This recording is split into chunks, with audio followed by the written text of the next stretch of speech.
Hey, IronPigs fans, Mike Ventola back with you here on episode 6 of PigPod. Hard to believe that we're, now 6 episodes into this thing, and I feel now the rotation of co-hosts are starting to come into play.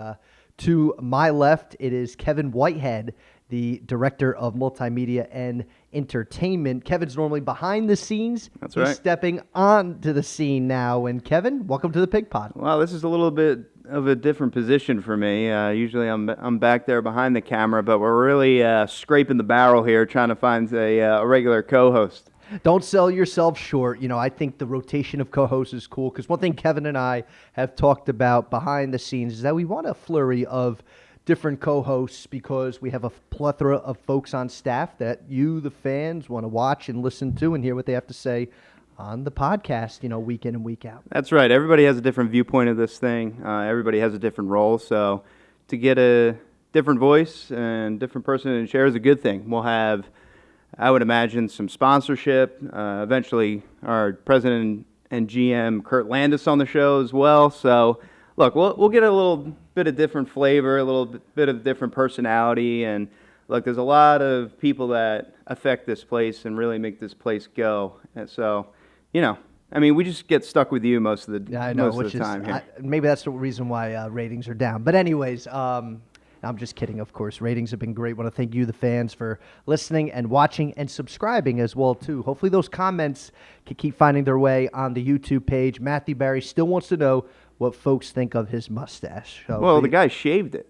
I know he did. The guy shaved it, so now he's got a cold upper lip now, and he brought that out to the fans. Yeah. And then he got rid of it. So I think we know where he stands on that. Yes, I think maybe he wants to move on. Case is closed. Case is closed. But on this episode of PigPod, before Kevin and I get to what our topic is going to be today, we are excited, of course, a little bit later on to be talking with Ryan Eldredge and Kristen Bartholomew from Dorney Park. So that's going to be a lot of fun, but we'll get to them in just a little while. But Kevin and I, outside of what we do here at Coca-Cola Park, we are still, at the end of the day, very passionate baseball fans. And one topic that we really wanted to get to because it's kind of a nice little break from the nuances of what's going on. It's been a very busy offseason for Kevin and Alex Shemp, creating a lot of graphics and videos for the upcoming season. But there was a recent vote regarding the Hall of Fame for Cooperstown. And, you have the Contemporary Era Committee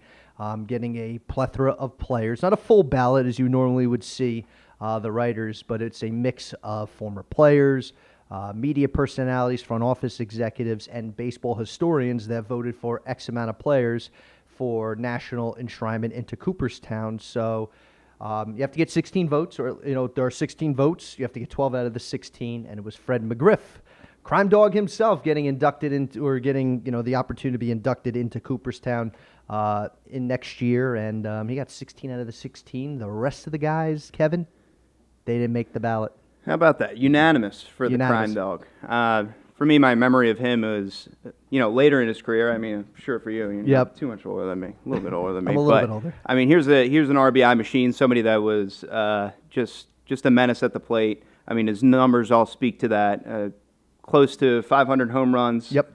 On, when it's all said and done, and he did that across multiple teams. I believe 6 teams where he donned their uniform, and he kind of did the same for each. Big RBI guy, somebody that came up into the clutch, and really with mainly the Atlanta Braves. Yeah, look, he was a part of the 1995 World Series championship team. He played in over 2,400 games. It was just 10 hits shy of 2,500 hits. But for me, the 493 home runs really stood out, and as well as the 886 OPS. That was a really good OPS when you think about it. So I always felt like Fred McGriff should have gotten in the original and traditional way when the writers vote in. But of course, then it got trimmed down from 15 years to 10 years eligibility, and then he was left to go to the subcommittees now that are voting X amount of players in. So yeah, he got 16 out of the 16. Donnie Mattingly got 8. Kurt Schilling got 7, Dale Murphy got 6, and then Albert Bell, Barry Bonds, Roger Clemens, Rafael Palmeiro got less than 4 each. So before we get into all that, I agree with you, Kevin. Fred McGriff, his home runs were fantastic. I remember him vaguely as a Brave, but I remember him as a Devil Ray. And I can say the Tampa Bay Devil Rays because when you kind of think of all-time Tampa Bay Devil Rays. Wade Boggs first comes to mind, Sure. but then Fred McGriff was also kind of in that as well too. He was a popular Devil Ray during his short time with the Rays back in when they first came in as an expansion team in the mid to late '90s. So. Yeah, and Fred McGriff, he's an interesting case because it's these votings don't have an effect on one guy. Right. The result isn't singular. You look at all the other players that this is going to affect. They didn't get in on the original ballot, but you may see a lot of other guys, especially from this era and this band of players, be affected by this voting. Now, there's one guy that we just said offhand in the office here was just, what does it mean for other guys that kind of got passed over before? And you mentioned some of the voting that has taken place and that didn't qualify for the Hall of Fame, but guys that had similar numbers. I brought up Carlos Delgado. Yes, Carlos Delgado. He was a guy that was passed over, but for Crime Dog, it seemed like he had a little bit more traction with the voters. He certainly did. Don't have the numbers in front, but he had a higher OPS in his career, playing less games. I think he was anywhere from 50 to 60 home runs shy of what Fred McGriff had. But I know, like, hits-wise was eerily similar, doubles Right. was eerily similar, and he was left off the ballot. Like, he didn't even get the 5% Right. or whatever it was to stay on. I just think when it comes to Hall of Fame voting, I think it's sometimes more than stats. I think people tend to go right to the stats. I think, and I guess this is kind of where I fall in more so, and I know Kevin and I, when we have these discussions about the Hall of Fame, the eye test comes into play more. I think when you actually, when fans, writers, front office people, whomever, when they look at a ball player, they sometimes look at the eye test. At the end of the day, does this guy have what it takes? If I were a voter for the Hall of Fame, people would hate me because I don't think anybody should ever really get into the Hall of Fame. I think it is an elite class of people. Anybody. And when I say not anybody, it seems like we're going from the best of the best to the Hall of Very Good. Yeah, we're getting into that that territory. I feel like Crime Dog, between him and even most recently, like Scott Rowland, Yeah. Todd Helton, these guys are bubble guys that that have decorated careers, that have that excel well on both sides of the baseball, especially with Rowland. He brings several Gold Gloves to the equation, including a couple of World Series championships. Yep. Which it's a team stat, but at the same time, he's part of your really good team, so that's how they draw more attention to themselves. But I look at these guys. I thought McGriff was a little bit ahead of those guys. Me, agreed. But when you look at Helton and you look at Scott Rowland's going to be an interesting case. He's going to get the votes to stay on the ballot. He's going to hit that minimum, so he'll always be part of this. And there's other examples through the years, like Burt Bylevin, that just kind of stayed on the ballot for that long and eventually got in. I think Rowland will be one of those guys. I think he gets in this year eventually, and I think he's got a really good shot. He's going to get in this year because I think he was close to 70% or just shy of it Right. in this last year, so he's going to get in. Right. And you know what? He had and I'm not a big wins above replacement guy, but at the end of the day, it is a recognizable stat. He's got a 70 WAR. Fred McGriff, it was a 52 WAR. So, if Hall of Fame voters are voting on it, and I've told you before, I wouldn't be upset if a guy like Scott Rowland gets in. I just don't think I would cast a vote for him, even though I think he was really, really, really good. But I'm not going to cry wolf. It was almost like, I'm trying to think who was recently put in Larry Walker. Like, to me, I remember watching Larry Walker. Larry Walker was really good. Obviously, playing in Colorado. I don't buy the Coors Field nonsense. To me, there is a Coors effect, but he did have those home road splits that Yes. supported that argument of Right. he could play in any ballpark. Yes, he can. He's still a Hall of Famer. I didn't think to him as a Hall of Famer, but when he got inducted, I was like, congratulations to him. And obviously representing Canada, being the first Canadian, I believe, or one of the first few to be inducted into Cooperstown. That's an awesome honor. So I'm not one of those, even though I won't vote for guys, I'm not going to be like a Debbie Downer if they get in. Like, to me, I celebrate it because at the end of the day, that is such a monumentous, feeling to be like, man.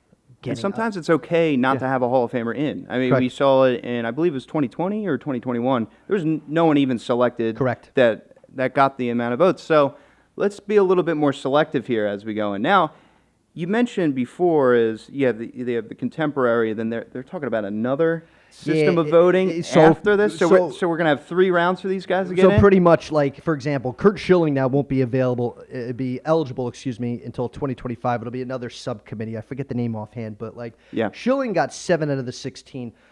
I'm going to be a little brash here on PigPod, so forgive me, fans. Mike. I'm going to do it.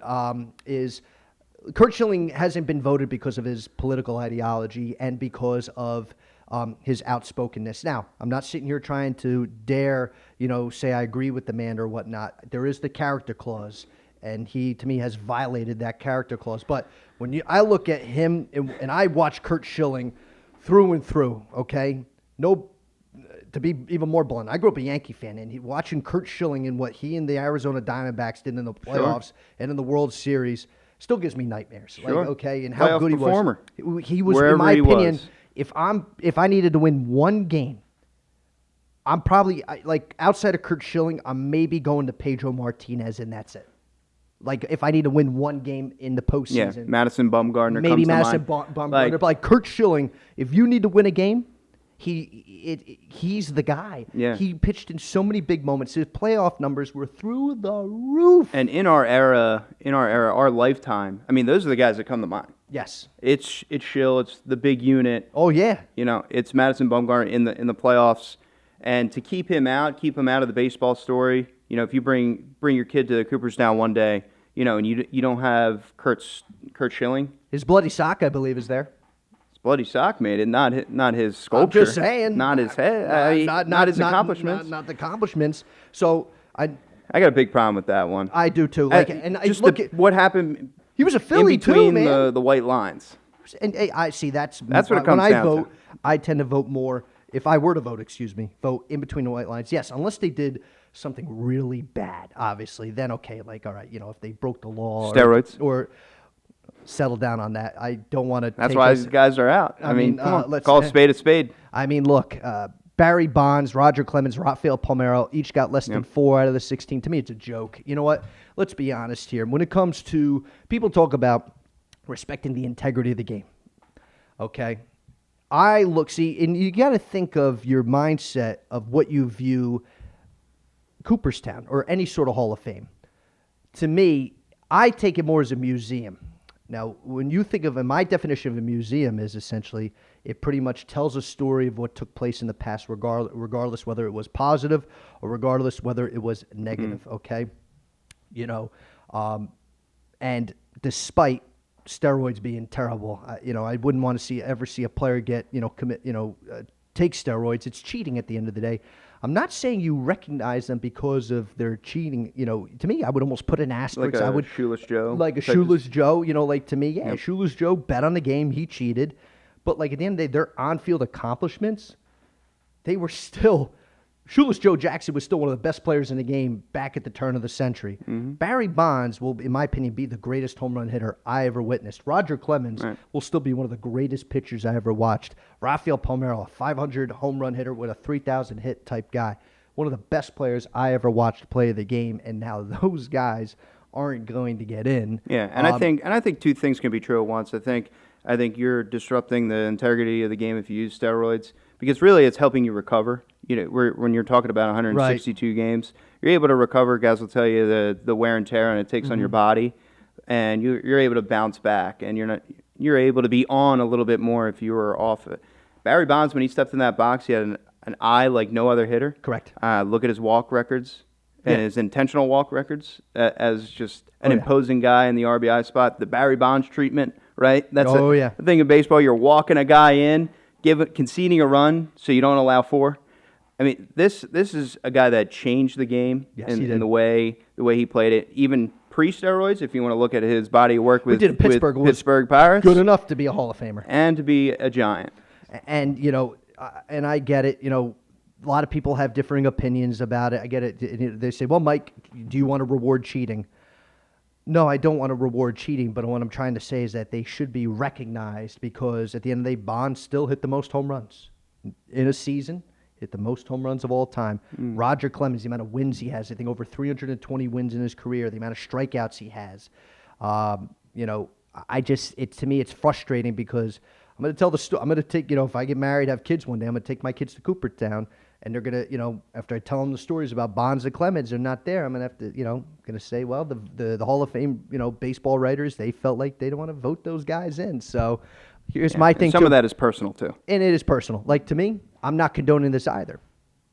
But, there are people in the Hall of Fame that have, there are players, whether it's in Cooperstown, whether it's in Canton with the NFL, that took other sorts of, amphetamines were big back in, 50, 60 years ago.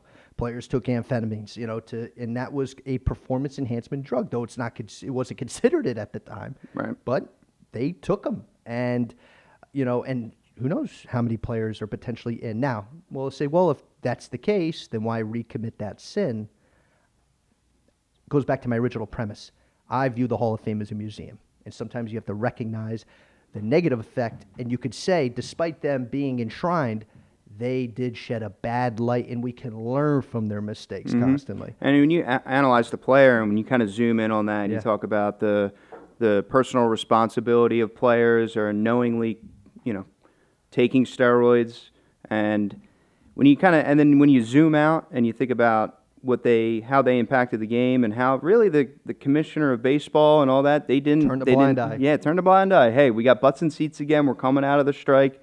So there's a lot of parts of this. I'm not excusing it by any stand, but if you're Major League Baseball and you're taking a stance on this, you can't suddenly have revisionist history and come back and say that was bad moves on their part. Right. When you essentially were an accomplice in them breaking. They didn't have any rules at the time. No. But there was a book I read by Mike Lupica. Mike Lupica was a longtime reporter for the New York Daily News. Covered the New York Yankees for a long time, but then you saw him on the sports reporters on ESPN with like Mitch Albom and other sports reporters. I love Mitch Albom, by the way. He's my favorite writer, author, however you want to say it. He wrote a book called Summer of '98. And bear with me, Kevin, because you're going to make fun of me. Story time? Not story time, but it was a two-parter. He wrote about how the summer of '98 saved baseball because there were two facets. Right.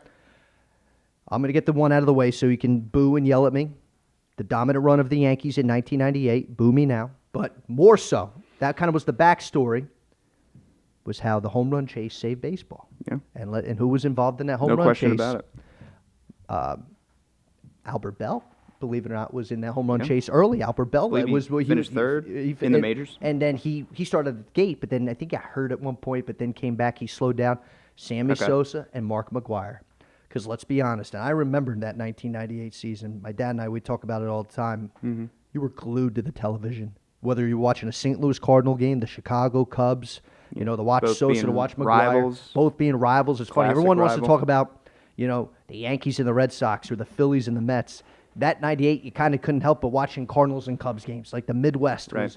And it's funny, we're like in a lot of ways, where a lot of homegrown ball players, out in the Midwest, to really see two prominent franchises and their star players go toe-to-toe. And by the way, they were like the best of buds, too. Like you never saw any foul play from those two. Right. Like they kidded each other, in press conferences and whatnot. And then obviously, and I am still convinced the summer of '98, if that home run chase doesn't happen, and Kevin, you talk to your folks, you talk to people, they'll tell you, that home run chase didn't happen, baseball may not have ever fully recovered. Yeah, and you're coming off of strike. You needed to bring fans back. Yes, you did. You had to. Needed to bring fans back, and my family members talk about it all the time. We just distanced ourselves from baseball, found other things to do. Spent our discretionary income in other ways. Correct. But that home run chase, the ball flying into the outfield seats, that's really what brought the excitement back into the game. Like I still remember McGwire's 60-second home run down the left field line at Busch Stadium. And Joe Buck on the call for that. His dad was on Cardinals radio at the time, calling that home run. And it was against the Cubs. So, and how Sammy Sosa was able to embrace it. So, we can keep talking. But they're not in. We can. But I think we have two very important guests coming on. Is that right? Yes, we do. And I know, Kevin, you're not going to be joining on this side, but I know you'll be joining Alex on the other side. But we're very excited to have Ryan Eldredge and Kristen Bartholomew from Dorney Park. And, we're bringing them on because not only just Coca-Cola Park, but Dorney Park is a top entertainment facility in the Lehigh Valley. Many from all over, come to Dorney Park to ride the rides. As we know here at Coca-Cola Park, people come to watch baseball and, of course, enjoy all the fun that we provide day in and day out. So I'm looking forward to asking them, of course, about how our relationship works, but also getting a chance to talk about what they do in season and off season. So let's make a do for Ryan Eldredge and Kristen Bartholomew from Dorney Park. And we're here with Ryan and Kristen from Dorney Park. And guys, want to thank you so much for joining me here today on PigPod. And I feel like both of our entities are kind of same mode right now, with it being a quote-unquote off-season. But let me start out by saying, how are you guys doing? Doing great. And as you know, the off-season, what is that really? For guests, it means that they're not at the park. But for us, it just means we're hustling and getting ready for 2023, which is crazy because, as Kristen and I were talking about, we started doing that, I think, as soon as Grand Carnival ended in the middle of the summer. Yeah. So it's full throttle. Yep, August, we are full on planning for next year. So there really is no off-season for us. I'm sure you know the same. Yeah, we're the same way. We kid around here. Usually the month of September was kind of like a chill month for us, but now with the season being extended to the end of September, forget it. We're Kurt Landis has us going already full-fledged to 2023, and Major League Baseball already has us getting stuff done for 2024. It's kind of the world we live in. But want to start by talking to you both. Obviously, you both have different roles, but you work hand in hand together. So, Ryan, I'll start with you. I know you and I kind of do a lot of similar stuff for, the spokespeople for our respective entities. So, for you, tell us a little bit about what you do over at Dorney Park. Yeah, so I'm really like the public representative here in the community for Dorney Park, and obviously that's a huge responsibility. I think the biggest challenge of that job is pulling in all the great work and the great stories and the great things that we're doing around the park from our team, and just being able to unify one voice and then be that voice. And the other thing that we're doing is constantly churning out social media content. It's really important in 2022, and we found that through different mediums like TikTok and Instagram and Facebook, we can find different and unique audiences who are willing to engage and are just like love the park, whether it's been 20 years since they've been here or they're season pass holders, and that's really cool. And then I get to do the charity work too, which I know you guys love doing that stuff too, but to be able to give back, whether it's at LVHN or Second Harvest, just to be able to work with those partners in the community. And then some of our local police departments had an event on December 6th, so that's really cool too, to be a part of that and to see that work come together, and just to be able to be that person who kind of gets to be out in front of those things and then work with those behind the scenes who don't love to be on camera, like Kristen. That's me. Yeah, it's really exciting. And then just doing the photography and the film work, I really am passionate about that, and that's what I love to do. And that's really when I tell people, I'm like, I'm not the big on-camera guy. I love doing the photos and the video and then putting that together and then seeing what the response is and how much people love our park. So wear a lot of different hats, but I think the biggest thing is just making sure that we have one voice for our park and that we're good partners with the community. I think that's ultimately the main function of my job. Yeah, you and I work hand in hand in that regard, just because we're the same way, here for the Lehigh Valley IronPigs, which is great for you. But Kristen, I know for you, we work a little bit more closely together. I know Dorney Park always has a haunt night here at the ballpark, kind of coming to the end of the season, getting ready for your guys' haunt night. But as manager of brand activation, talk to us a little bit more, not just about our partnership together, but of course what you do for Dorney Park day in and day out. Yeah, so like Ryan, I wear a bunch of different hats too. We're a small department. It's just me and him at the park. So I work on sponsorships like you guys. It's one of my favorite parts of the job, getting to work with different people in the community. But on top of that, I make sure everybody stays on brand. Our brand is represented appropriately within the park and outside of the park. I do some advertising. I work with radio stations to give them cool giveaways on the air and bring some talent to the park and have some fun with them. Season passes are a big responsibility of mine, making sure all of our season pass holders are taken care of, doing some cool events for them in the park.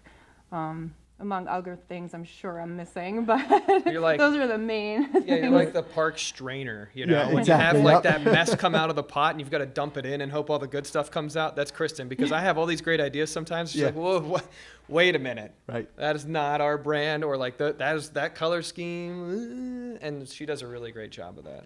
That's like Kevin Whitehead here. He tries to keep me on track because I can be like I could just be all over the place at times. He's like, well, Mike, settle down. We got to get back on track here. So Yeah. I get what it means. Creatives, So, yeah. the creative folks, they got a real, people like us. But look, Dorney Park has been a staple in the community for a very, very long time, a lot longer than us here at Coca-Cola Park. And, I think, we were kind of talking a little bit, prior to recording this episode. People would think we're competitors. We're not. We work hand in hand together, which is so great. But for you guys, having been the top entertainment spot for such a long time here in the Lehigh Valley, what does it mean to you knowing that not just folks here in the Lehigh Valley, but you get people all over the world, essentially, all over the country and world that come and want to ride your rides, want to, take in all the cool, fun stuff that you guys do 365 days a year?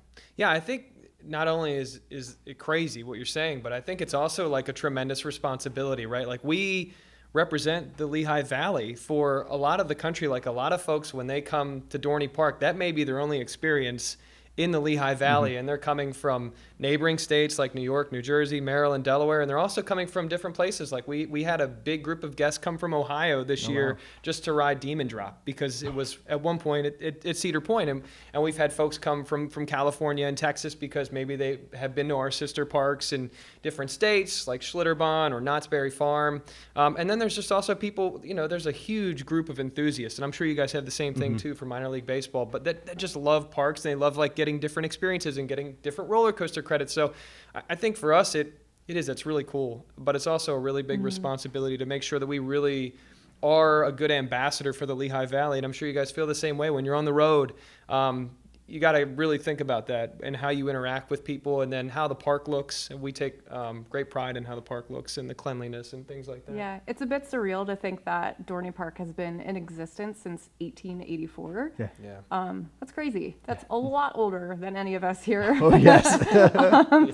So it is kind of cool just to kind of walk around and know the things that have been there in the park since that time. We have little placards around, so if anybody's in the park, you can see the placards that are up there that says what these things are and when they were built, and it's really super cool to know that we're part of such a cool company that's been around for years and years and years. Yeah, it's an honor. It's obviously it's a tremendous honor for you both and the rest of your staff. They get the opportunity to work there day in and day out, and I think too, when you think about, for you specifically, Kristen, you working with sponsorship, working with advertisers, obviously, you're Lehigh Valley based, but I'm sure you have had the privilege of working with companies that are outside the valley that, hey, we want a piece of Dorney Park. What can we do? Get our name, get our brand on the walls of Dorney Park. I'm sure you've had some lengthy discussions with companies over the years. Yeah, and we do have to be choosy, make sure it's the right fit. Again, me being the branding, make sure it's the right fit for us, right? Strainer. Yeah. But yeah, it's like I said, it's fun working with a bunch of different companies that we can make that relationship with, and I'm not just saying this because I'm here today, but the IronPigs are definitely one of my favorites. We just kind of get each other because we are fun. We give fun to our guests, fans. It's just what we do, and it's what we know, and I think it's kind of a no-brainer for us to partner together because we just understand what each other does. So. Yeah. No, we certainly do, and I know we have one game a year, but you guys are sponsors with us, all throughout the year and all throughout the season as well too. We have in between inning games, of course. Go look on the video board. We have the roller coaster race, which is a big. I think our fans really like it. Once in a blue moon, when Kevin Whitehead has me fill in as a public address announcer, it's probably my favorite thing to do because myself as a play-by-play announcer, I get to kind of put that play-by-play hat on. So a credit to you guys creating the roller coaster race for our fans here at the ballpark. But okay, so we're two entertainment facilities, right? We appeal to families, we appeal to kids of all ages, even adults of all ages. So. Especially because you're not just a roller coaster park, but you have a water park as well too. So, how do you guys balance out knowing that you're getting all these different ages, all these different types of families, and knowing that you guys can appeal to everybody? Does it make your job easier? Does it challenge you both though to try to step up your game as well too? Because you don't want to become bland either. So. Yeah, I think that's a tremendous challenge for us. I think obviously. When you think about families, there is, once again, a responsibility there, and it is an honor to be able to provide enjoyment for families. And just thinking about a family, right? It's whether you got a parent or a guardian. You've got an adult, and then you've got the children, and you want to provide a little something for everybody. I think that's where things like food and beverage are so big, and our merchandise, and then just those walkable areas where there's a little bit of something for everybody, and then the entertainment, whether it's a live show or maybe one of our live bands that mills around the park. There's got to be a little bit of something for everybody. But then I think too, it's like then we've got Haunt, which is a little more edgy and a little more exciting, and that's when we're really trying to like give something to like the younger adults or maybe the adults who don't have children. So Grand Carnival is the same kind of thing. That's a big event, and that's kind of got like a Bayou vibe, maybe a little bit New Orleans, kind of like a fiesta flair. And that's something too that, so we have to try to find a balance of how do you provide something for folks who don't have kids or coming without their kids, and then how do you provide something for the kids? And then we talk about the history. Well, that applies to people that have been in the valley for years and been coming to Dorney Park for decades or years and years, and they're thinking to themselves, man, I still our very first season pass holder, he's a local reverend, and he comes every year. He wants to be the first person on Thunderhawk, right? and that's not like, when you think of Dorney Park, you're not thinking of somebody like that, but man, he is like a part of the fabric of Dorney Park. So it's a tremendous challenge, and social media is a tremendous challenge. Like, where are people living? Where are they at? How do we reach people, whether it's traditional medium or social media? I don't know that there is like a right answer, but I think the real answer is like, you've just got to keep grinding. You've got to keep trying to be creative and be different every day, and think about like, how do we meet people where they're at, and how do we keep them entertained once they're here? Once we get them in the door, then it's a different task, right? Yeah. Well, I'd say also challenges for those that don't really like roller coasters, right, Mike? Yeah. Oh yeah, that's me. That's That's a like folks like me. challenge. That's why you have my my attention, because obviously Haunt Night and some of the other cool events that you're going on. I apologize to any folks that That's why we do listen. the live shows. Mike. Exactly. So, Yeah, the live you shows. you'd be Yeah, like, hey, exactly. go ride the roller coaster. I want to really watch this show. Again. Yes, exactly. Yes, I'm gonna watch it for the 5th time. As you guys go watch the roller coaster. But that's the cool thing about Dorney Park. Like, okay, yes, you have a bunch of roller coasters, but you also have rides for all different sorts of ages. You have different shows and events, which makes it appealing. So for like myself, who likes to go to Dorney Park, okay, I may not go on a roller coaster. I have a terrible fear of heights. I'm sorry, terrible fear of heights. But outside of that, though, you make it so exciting because there's so much going on as soon as you punch your ticket and walk through the gate. So Yeah, and we pride ourselves on that too. It's okay if you don't like roller coasters. We'll make fun of you a little bit. Just you go. But there is the water park, like you said, is your favorite. Planet Snoopy is an entire planet for just little kids. It's an amazing area inside of our park. It's right smack in the middle. It's themed with Peanuts and Snoopy, so it's really right up my alley. Yeah, was gonna say, adorable. that's for Who you. doesn't That's like for Snoopy? Well, Charlie Brown Christmas is my favorite Christmas special. So Okay, like there you so anytime we see Charlie Brown is right up my alley. So Exactly. So I think we pride ourselves on having a lot for everybody in all different ages. And if there's one thing that you don't particularly like at the park, there's something else for you to do. Yeah. I got to talk to you guys about Haunt Night, because I know with it, Halloween's being over now for a little while, but Haunt Night is such a huge hit. I know you bring, every year part of our partnership on a game sponsorship, you guys bring the characters out. They are awesome when they're walking through the concourse here at Coca-Cola Park. Some look really scary, but some are also, obviously very much getting into the bits as well too, which is what I like. To me, if you're going to put all that paint on, that makeup, and that all the costume wear, you got to be all in, which is great they to get see. into it. So when Gotta you're, be all in. I was going to say for you guys, and you guys have been through it, Kristen, you sent us a photo of you all decked out in the haunt You're stuff. welcome. But for you both, like, what do you think makes it so appealing for folks that like every time you are advertising for Haunt Night, people are like fighting through to get to the door? Because you always drive by Dorney Park, cars are piling in, So for you guys, how did it become so successful? So I think, Go sorry, for it, Ryan, no. I think it's the scare and the rides. Okay. You get both. Yep. Right? Yep.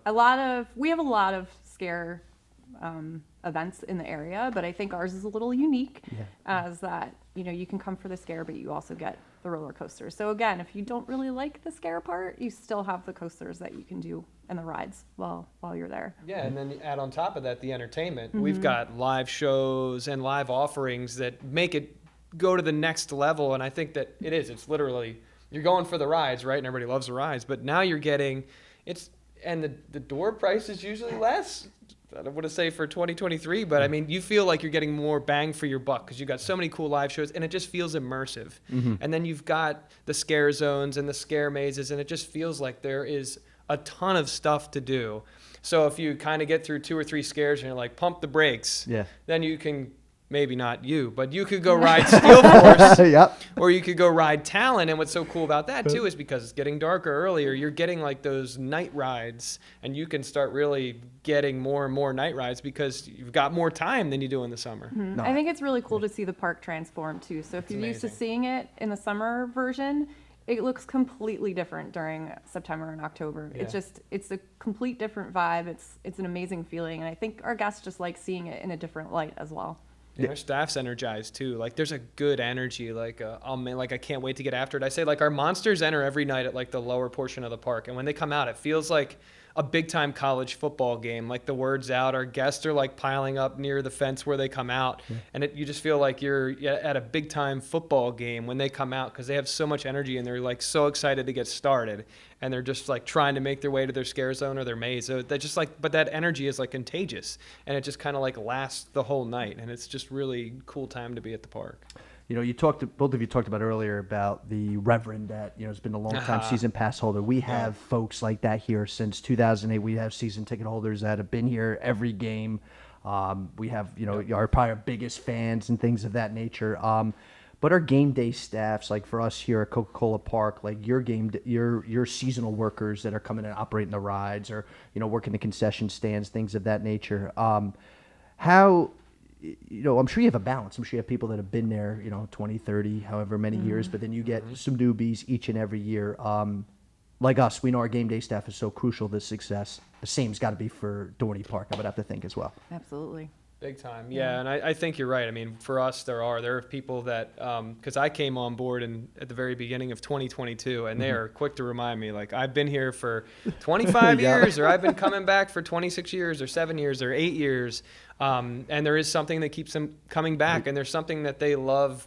It's like being a part of a big family. Yeah. You know, sometimes maybe we feel a little dysfunctional because it just gets so crazy in the summer, but there's kind of like a love factor, and we all really enjoy working together. And then like each year, like you said, we're pulling in different internationals, and then we're pulling in a lot of our college students and our high school age kids and trying to, you know, provide them with that same environment that maybe we had when we were younger and working at Dorney Park, or maybe just creating that environment from when they visited or when they have been there, and making sure that it's an atmosphere of people who want to create that fun environment for families and adults and seniors and folks who want to be there at the park. So there is a tremendous balance, but I think it's great to have that older group, that group who's been around for season after season, because they can really kind of provide a context for those younger staff members of like this is how we do it at Dorney Park in a good way. Right? Yeah, and shameless plug, we'll start hiring in January. Yeah. So No, that's tell your okay. That's friends. fair play. January Tell your 6th. friends. That's fair play Kicking it because, off. you know, we're the same boat too. We're always looking for game day employees, especially in the food and beverage department. You know, Same. I feel like that's universal at this point. Well, they're the hardest workers. They are. Well, one of the hardest workers. hustle, I shouldn't and it say. gets hot. But yeah, It it's does. hot. They hustle. People want food. Hangries. Like, I'm sure you have folks that oversee everything that happens in the world at F&B. You know, for us, Alex Rivera and Brock Hartraff, you know, what they are able to do here, it's crazy. And how they are able to pull employees in, keep them, you know, get them trained. And I tell you, I wouldn't want to do it. I give them all the credit in the world. Anybody's got to work in food and beverage. Yeah. It is Yeah. exhausting. And your food and beverage team is amazing. It's one of my favorite parts of coming here. I was going to ask you, Yep. yeah, like, Yep. I mean, I Stuff know my everybody, face. I got to talk about the food. So I guess for you both, when you come to a baseball game, Yes. what's the go-to for any sort of food item for either of you? It's got to be like a hot dog or a pretzel. Pork and nachos. then some When I'm kind of here, pork Pork nachos, okay, right. that's good, yep. Nacho Yeah, porker, I right? forgot. Nacho pork, yep. Porker. Yeah, but I mean, and then if you guys have like anybody has a unique variation of a hot dog or a pretzel, Yeah. it's a wrap. It's Yeah. pretty easy. The bacon wrapped hot dog was once a Yes. thing here. I don't It know. was. That was a few years back. Yeah, that was my jam back in the I've day. been, But I've been pushing the bacon cannoli. You know, Yeah. I I've have been, not had Cannolis. that. I've been pushing. You know, because like Can't turn down a cannoli. no, man. exactly. No. Like who would ever eat a cannoli at a baseball game? Well, I do. I would. You 100%. also don't like roller coasters. No, that's what I mean. I'm just weird. Okay, let's just put it out there. I'm a weird guy. Can't Like, turn down a cannoli. No, I'm I with can't- you. like people ask us, you know, what are, you know, favorite things about the ballpark or favorite things about, you know, what we do day in and day out. But I feel like for you guys, my question is a little bit more refined. What is an unknown or a rare misconception, shall you say? Like, obviously, people love everything about Dorney Park, but what's maybe a rare hidden gem at Dorney Park that people still don't know about, or maybe they know just a little bit about that you feel like, man, when you come here, you got to either experience it or like you got to, take part in it. Is there anything like that at Dorney Park? I think the whip. The whip. Yeah, It's a good one. it is. It's over 100 years old, and Oh, wow. it's still functioning. It's still in great tip-top shape, and it's a It's a smooth really ride. fun ride. Okay. It looks kind of boring a little bit because it's just flat. It's right on the ground. It's just a little oval, but it's so much fun once you get on it. Okay. History and family fun. It's not height. So Yeah. That's you good. would be Good for okay me. on it. Good. I'll get on the whip next Look, time. this is not in any context right. But when you asked the question, my mind immediately was like, I said Cedar Creek Flyers in my Yeah. brain because it's tucked away, it's hidden. And the thing gets no love, but it's a great ride. Okay. And it's over by Possessed, and it just feels like people just kind of skirt by it because they're so focused on getting to Steel Force. Gotcha. Or Okay. Thunderhawk or Possessed. Like they want to get to one of the roller coasters that they just kind of miss it. So it's just kind of hanging out in this like beautiful spot in the park. And it's like a fun family ride. Like anybody could do it. And like the whole joke with it was, is it really a hidden gem? Maybe not. But I was advocating for it hardcore on social media. Like, hey, like there's been one person on this thing in 40 minutes. Like someone get down here and ride this thing. But that's just the kind of stuff I think about. But I think there's like plenty of hidden gems just to be out at the park and see all the different things. And I think like Demon Drop is like a forgotten gem. Okay. I thought it was going to hurt when I wrote it this summer, but it was actually like really cool. And you can't really get a ride like that anymore. Right. And you don't really get rides like that anymore. For it to hold up that long and still be fun for me is like a gem. I don't know about it's hidden because it's so tall, Right. but it's still a fun ride. It's a really great ride. But I thought the whip was a great answer. Thank That you. was good. Yeah. No, that's good. No, Yeah, it was really good. I had to ask because I'm sure like folks who like either wanted to go to Dorney Park or haven't gone there as much. I think it's always cool, especially at amusement parks. Like, what's that hidden gem or what's that ride that no one maybe goes on as much, but it's the actually one. really, really fun. So. Right now, too, I mean, obviously we talked about earlier, no off season, but you guys have a drive-through Christmas event, Yep. with all the lights and whatnot. My girlfriend and I and her family, we did that 2 weeks ago. It was awesome. You turn on the radio station, you hear the Christmas carols. It's fantastic. So it always feels like, when we drove through, there were a lot of cars. Like, we had to be a little patient driving through. So, is it kind of a nice break from all the, all the other stuff that you guys would normally do throughout the busy season?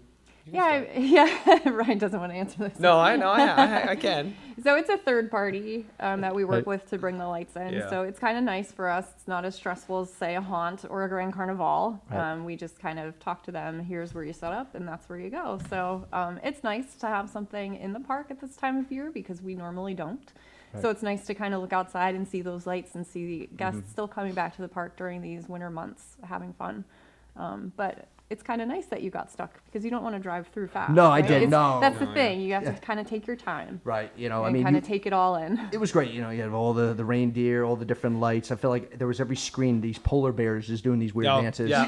The polar bears, I kind of sat there. I got through the first. I'm like, oh, this is cool. Then they popped back out again. I was like, all right, man, Yeah. we're all in on this polar bear thing. Yeah, and I filmed it. I think it was Thursday night, and it's fun. It was fun to film Yeah. it. And just to you hook up in my case it was a Jeep, but I hooked it up with a bunch of different cameras, and you drive through real slow, and then like I'm getting out to get a couple shots, and they're like, what is this guy doing? But I thought Can't like do that normally. No, Do not get out my of your favorite car. thing is like the ones that feel immersive, that are like going over your car and Yes. around. You're like like you said, the polar bears as you're kind of going through another light tunnel. Yep. And it just kind of provides like a really nice ambiance. And then if you look off in the distance, it's like you got the Dominator in red Yeah, and they're green. right on top there, of Steel yep. Force, you got the star.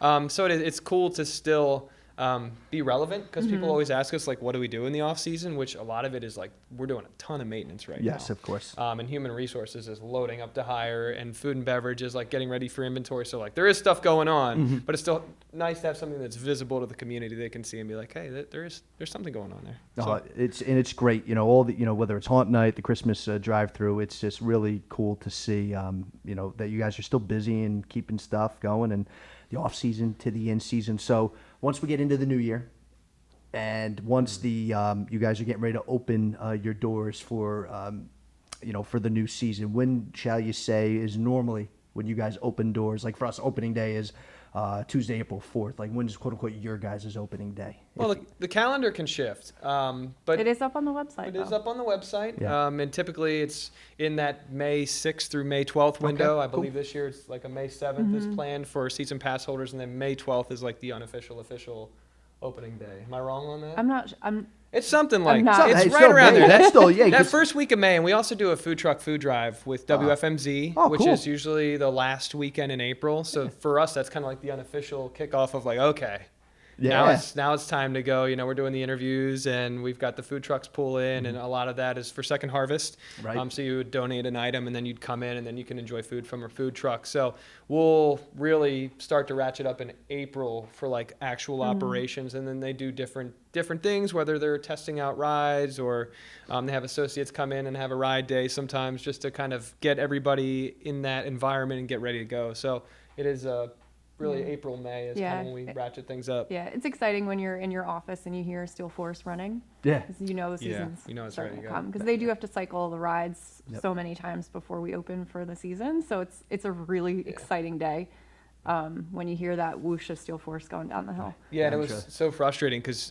social media stuff is like you Yep. want to capture every story because I'm just a storyteller. And I think like I had a doctor's appointment or something in the morning and my phone just like blows up like Steel Forces went for its first run. Steel Forces went for, where are you? Steel Force is running. And I'm like, whoa, man, like the one Yes, day. yeah, Because the one it day, is. yeah. It's like a big deal. It is. Which I realized this year is like, it's a big deal when Steel Force takes that first run. It's just got that sound that you Yeah. hear it and you know what it is. You don't know even what's have to up. see it. You just know it's Steel Force running. and the birds chirp and a rainbow comes from the sky and the sun pops out yeah. and it's like we're ready to roll, man. Yeah. That's awesome. Ryan, Kristen, it has been an absolute pleasure getting you both here on the Pig Pod, just talking with you guys. I feel like we can continue for another hour. At least it feels like we've been talking for an hour, but want to thank you both for coming on here and just talking about your brand and obviously our partnership as well, too. May it continue to grow and come back anytime. Especially, we'll have to schedule another visit, especially in season. We'll have to get I want to some put a going. plug in too. Yeah. I mean, you can talk to Kurt, but I mean, trying to get some of these players out to the park one day for like a fun day, do some photos and video, put them on a roller Let's coaster do it. with Let's you. go for it. Just Done. do something. Yeah, we'd love to have you guys out, and we do love the partnership. We think it's a perfect fit. Now, it's funny, real quickly before I end, because you mentioned about if the players want to drag me on, Yeah. I would have to put on my big boy pants and do it. Yes. So, real quickly, one of the last minor league teams I worked for, we were it was in the Midwest, so we were playing a team just outside of St. Louis. Had to go. We decided to go into the arch. It's 630 feet in the air, Yeah. but when you go in to get to the top, it's like a pod from Men in Black. If you're claustrophobic, no shot. I looked at it, went in. There were I was with two other ball players. I'm like, I can't, as the radio announcer, PR person, I'll get made fun of.